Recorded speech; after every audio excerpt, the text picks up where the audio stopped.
এতদিন ধরে শেহজাদকে ঘিরে যে রহস্যের জাল তৈরি হয়েছে, এবার সেই জালেই একে একে আটকা পড়তে চলেছে সবাই। একদিকে শেহজাদের বিরুদ্ধে ব্যাংক ডাকাতির অভিযোগ, অন্যদিকে তার নামে ছড়িয়ে পড়েছে এমন এক ভয়ঙ্কর ভিডিও যেখানে নিজের মুখে ব্যাংকের টাকা লুট করার কথা স্বীকার করতে দেখা যাচ্ছে তাকে। কিন্তু শেহজাদ বারবার দাবি করছে ওই ভিডিও তার নয়। তাহলে ভিডিওটা বানালো কে?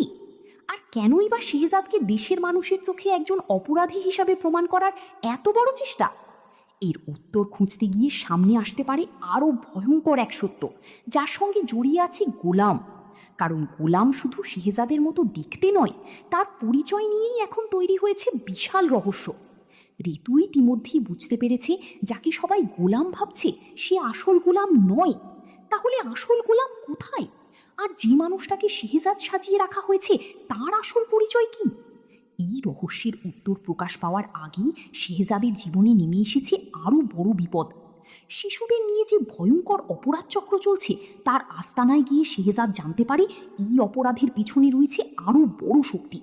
আর শেহজাদ যখন সেই চক্রকে শেষ সতর্কবার্তা দেয় তখন অপরাধীদের কাছে পরিষ্কার হয়ে যায় এই মানুষটাকে আর ভয় দেখিয়ে থামানো যাবে না। কিন্তু শেহজাদ জানে না তার বিরুদ্ধে ইতিমধ্যেই শুরু হয়ে গেছে পাল্টা আঘাত। ব্যাংক ডাকাতির মামলা হয়ে গেছে তার নামে, পুলিশের কাছে চলে গেছে তাকে গ্রেপ্তারের নির্দেশ। কিন্তু শেহজাদকে গ্রেপ্তার করতে কেউই সামনে আসতে চাইছে না, কারণ সবাই জানে শেহজাদকে গ্রেপ্তার করা মানে সাধারণ কোনো অপরাধীকে ধরতে যাওয়া নয়। ঠিক তখনই শহরে আসে নতুন এক পুলিশ কর্মকর্তা, এএসপি শাফিউল রাজ। সৎ, সাহসী এবং নিজের দায়িত্বের ব্যাপারে একটুও আপোষ না করা এই অফিসারের প্রথম বড় দায়িত্বই হলো শেহজাদ চৌধুরীকে গ্রেপ্তার করা। কিন্তু শাফিউল রাজ কি জানে সে আসলে কার সঙ্গে লড়তে যাচ্ছে? শেহজাদও এবার পরিষ্কার করে দিয়েছে সে পালাবে না, দেশ ছেড়ে পালাবে না। কারণ সে জানে সে নির্দোষ। আর নির্দোষ মানুষ নিজের সত্য প্রমাণ করার জন্য পালিয়ে যায় না, সে লড়াই করে। তাহলে এবার কি হবে? একদিকে পুলিশের হাতে গ্রেপ্তারের ওয়ারেন্ট, অন্যদিকে শেহজাদের পাশে তার পরিবার।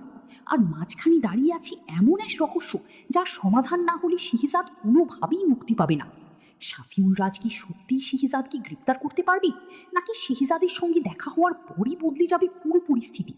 আর যে ভিডিও দেখে সবাই শেহজাদকে অপরাধী ভাবছে সেই ভিডিওর আসল সত্য যখন প্রকাশ পাবে, তখন কি সবাই বুঝতে পারবে এতদিন তারা একজন নির্দোষ মানুষকেই অপরাধী ভেবে এসেছে?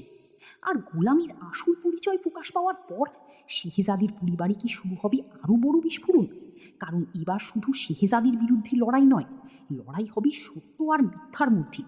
একদিকে ক্ষমতার জোর, অন্যদিকে শেহজাদের সাহস আর সত্যের শক্তি।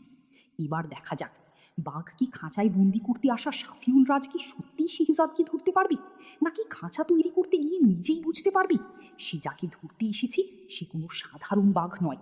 আর এই লড়াইয়ে শেষ হাসি কে হাসবে, শেহজাদ নাকি শাফিউল রাজ? সব উত্তর মিলবে পরবর্তী পর্বে। তাই চোখ রাখুন গল্পের পরবর্তী অধ্যায়ে, কারণ এবার শুরু হতে যাচ্ছে শেহজাদ বনাম পুলিশের সবচেয়ে ভয়ঙ্কর লড়াই।